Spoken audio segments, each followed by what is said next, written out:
In a typical axial fan case, tip leakage, profile losses, and flow separation dominate loss mechanisms. We can assess a baseline design, which has a linear distribution of spanwise work, more work at the shroud, to inhibit low-momentum cross-passage fluid migration at the hub. When we simulate this design in CFD, we get a moderately performing design. However, we know that we can add leading-edge incidence by specifying non-zero loading at the leading edge. We can move the hub loading from aft-loaded to fore-loaded and unload the shroud to do more work in the midspan.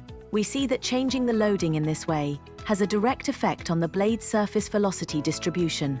We are changing the flow field to exploit more favorable aerodynamics, and the blade shape will be computed to produce this field. When the new 3D blade shape is created and then simulated in CFD, the improvement is significant. We have gained more than 5 points in efficiency and have associated larger pressure rise for the same flow and fan speed. In this subsonic compressor case, the gap between the hub and shroud Mach number traces indicates a strong spanwise pressure gradient, which drives secondary flow.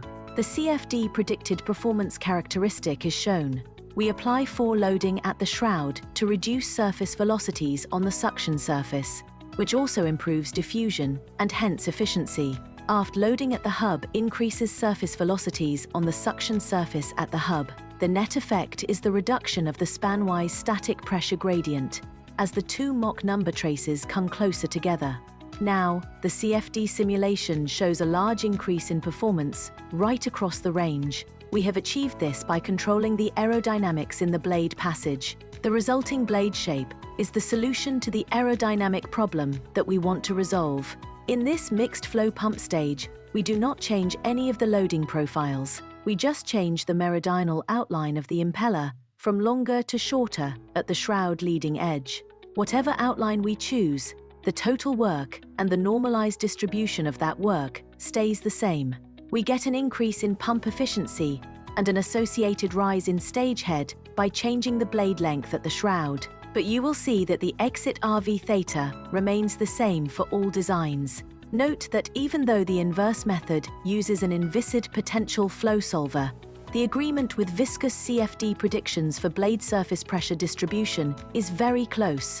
This is at the heart of the inviscid solver.